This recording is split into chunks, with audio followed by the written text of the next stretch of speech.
बिहार सरकार में भूमि सुधार मंत्री एवं राजस्व मंत्री आलोक मेहता आरक्षण ने सवर्णों को लेकर विवादित बयान दिया है। भागलपुर में एक सभा के दौरान आलोक मेहता ने कहा कि देश में 10% वाले लोग अंग्रेजों के दलाल हैं। वहीं यूपी के सीएम योगी आदित्यनाथ पर तंज कसते हुए कहा कि जिन लोगों को मंदिर में घंटा बजाना चाहिए वो सत्ता की कुर्सी पर बैठे हुए हैं। मंत्री ने आगे कहा कि जिन्हें आज 10% आरक्षण में गिना जाता है वो पहले मंदिर में घंटी बजाते थे और अंग्रेजों के दलाल थे। मंदिर में घंटी बजाने वाले लोग सत्ता की कुर्सी संभाल रहे हैं। उत्तर प्रदेश के मुख्यमंत्री को देख लीजिए और आपको कह रहे हैं कि मंदिर में जाकर घंटा बजाइए। क्या सिर्फ घंटा बजाने के लिए हम लोग पैदा हुए हैं?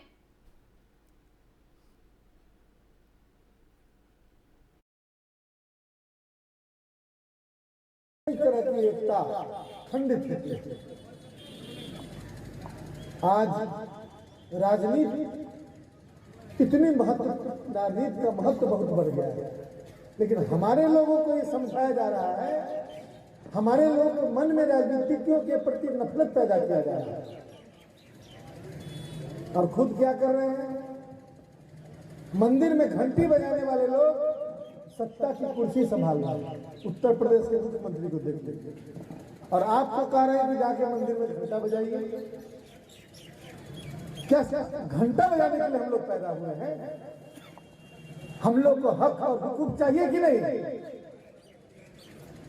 इन बातों की तरफ हमें ध्यान देना होगा और सोचना होगा।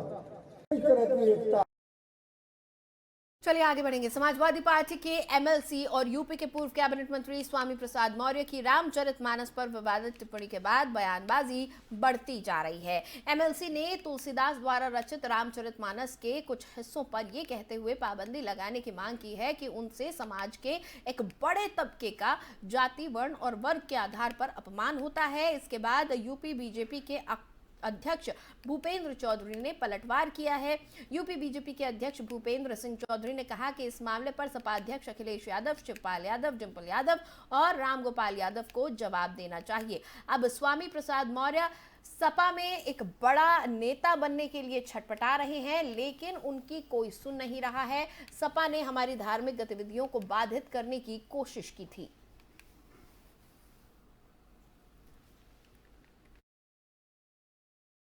इस तरह स्वामी प्रसाद मौर्य का एक बयान आया कि रामचरितमानस को बैन कर देना चाहिए। किस तरह उस बयान को आप देखते हैं, क्या कहें? इस तरह का बयान कोई बिछकता आदमी ही दे सकता है और इस समाजवादी पार्टी को तय करना है कि उनका बयान है या पार्टी का बयान है। लेकिन समाजवादी पार्टी का जो इतिहास रहा है उस इतिहास में हमेशा उन्होंने हमारे धार्मिक उत्सवों पर, धार्मिक पर्वों पर प्रतिबंध लगाने का काम किया है। चाहे कांवड़ यात्रा हो, कांवड़ यात्रा को प्रतिबंध करने का काम, डीजे को प्रतिबंध करने का काम समाजवादी पार्टी की तत्कालीन सरकारों ने किया है। आपने देखा होगा हमारे मठ मंदिरों पर आतंकवादी हमले हुए और सरकार आतंकवादियों के साथ खड़ी रही, तत्कालीन सरकार, और सरकार ने उनके मुकदमे वापस लेने का काम किया। लेकिन माननीय न्यायालय की सक्रियता के कारण वो उस काम में सफल नहीं हो पाए।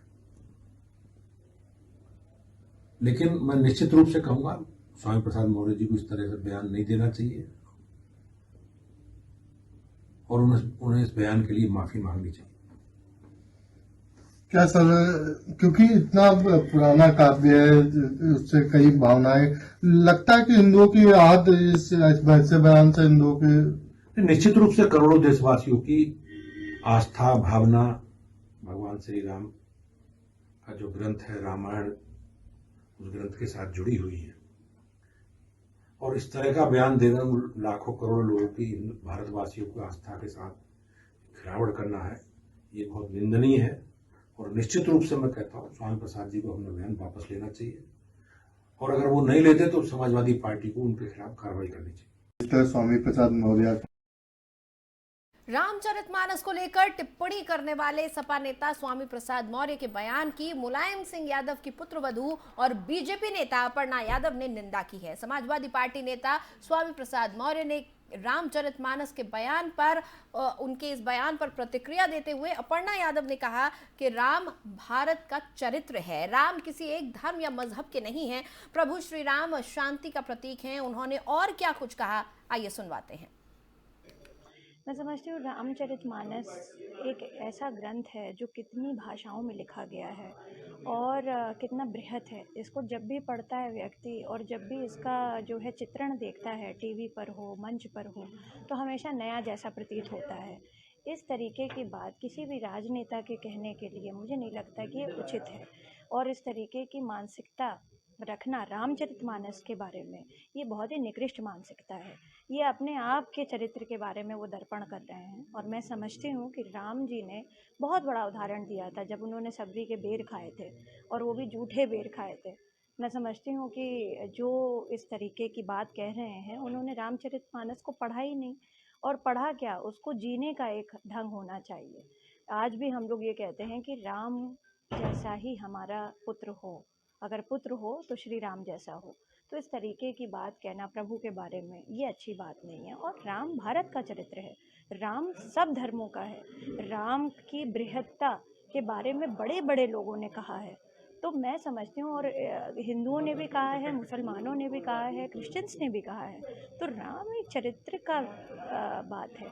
हमने और आपने भगवान को देखा नहीं है मगर उनके चरित्र के बारे में हमने सुना है और हम जब वो चीज़ महसूस करते हैं तो जब राम का नाम लेते हैं तो आराम मिलता है, तब शांति मिलती है। तो मैं समझती हूँ कि शांति का प्रतीक के बारे में इस तरीके की बात करना अच्छी बात। मैं समझती हूँ रामचरितमानस को लेकर राजनीति तेज होती जा रही है। इसी बीच स्वामी चक्रपाणी ने सरकार से मांग की है कि रामचरितमानस पर नहीं, स्वामी प्रसाद मौर्य के बोलने पर बैन लगाना चाहिए। और क्या कुछ कहा चक्रपाणी महाराज ने, आइए आपको सुनवाते हैं।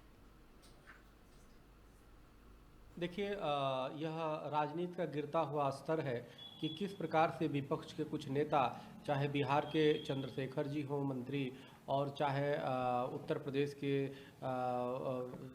स्वामी प्रसाद मौर्य जी हों, तो निश्चित रूप से केंद्र सरकार से और ख़ास तौर से बीजेपी से लड़ते लड़ते वो देखिए कभी राष्ट्र से लड़ने लगते हैं, कभी हिंदू समाज से लड़ते लगते हैं, कभी धर्म से, हिंदू धर्म से लड़ने लगते हैं, हिंदू सनातन धर्म से, और अब रामचरितमानस का विरोध करने लगे। वो रामचरितमानस जिसने मानवता का पाठ पढ़ाया, जिसे जो अनेकता में एकता है।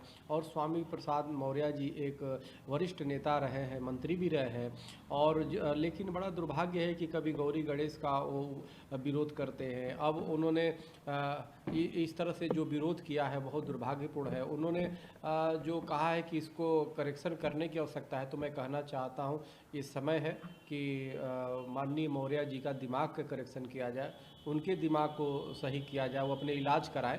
और अगर जो इलाज नहीं कर सकते हैं तो रामचरितमानस का बहिष्कार और प्रतिबंध नहीं लगाया जा सकता। प्रतिबंध जो है मौर्य जी के राजनीति पे लगाया जा सकता है। जनता ने तो एक तरह से उनको हरा करके लगा ही दिया है प्रतिबंध। और अगर जो फिर भी नहीं होगा तो निश्चित रूप से मैं सरकार से मांग करूंगा, योगी आदित्यनाथ जी से मांग करूंगा, माननीय मुख्यमंत्री उत्तर प्रदेश की, उनको बोलने से प्रतिबंधित किया जाए, उनको राजनीति पे बैन किया जाए। क्योंकि ऐसे लोग जो समाज में जहर घोलने का काम करें, ये बिल्कुल ठीक बात नहीं है, जो हमारी हिंदू सनातन भावना को भड़काए और आहत करे। देखिए, उधर चंदौली के कंदवा थाना क्षेत्र के बरहनी तिराहा के पास सर्विलांस स्वाट टीम और कंदवा पुलिस की संयुक्त कार्रवाई में बड़ी मात्रा में शराब जब्त की गई है। कार्रवाई में ट्रक में छिपाकर ले जा रहे 390 पेटी अवैध अंग्रेजी शराब के साथ 2 तस्करों को गिरफ्तार किया गया है।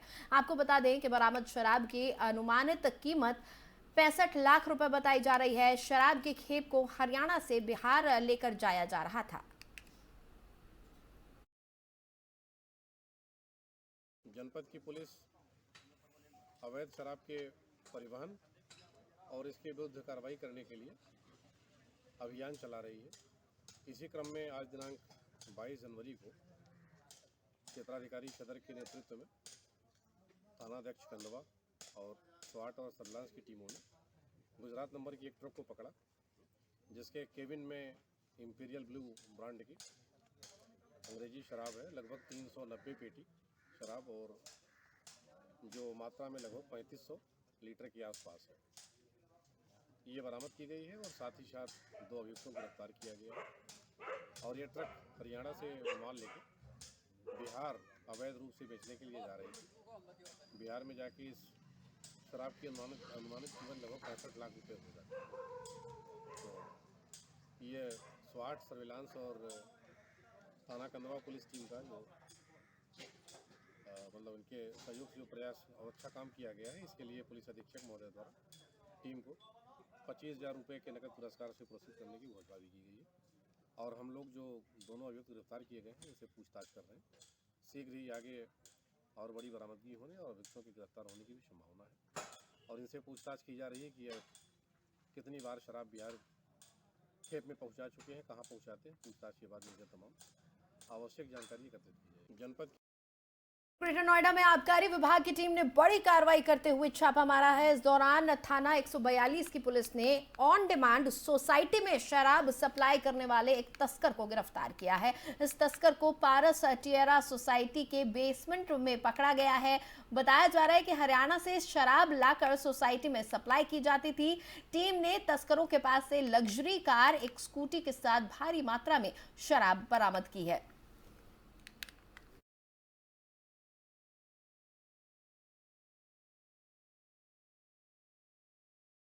इधर अमेठी से एक सड़क हादसे की खबर है। देर रात तेज रफ्तार अर्टिगा कार अनियंत्रित होकर सड़क के किनारे तालाब में जा गिरी। कार पलटने से कार सवार 2 लोग गंभीर रूप से घायल हो गए।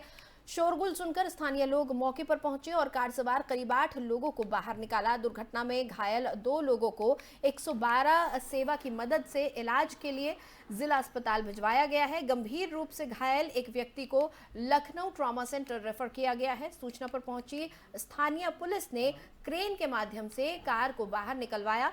घटना गौरीगंज कोतवाली के पूरब गांव के पास की है।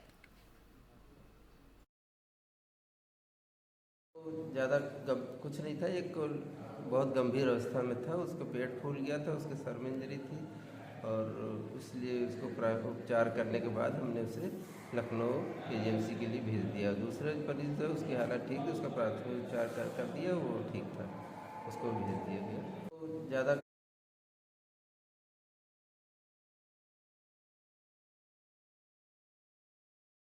और उत्तर प्रदेश की खबरों में फिलहाल इतना ही। मुझे दें इजाजत, लेकिन आप बने रहें FM न्यूज के साथ।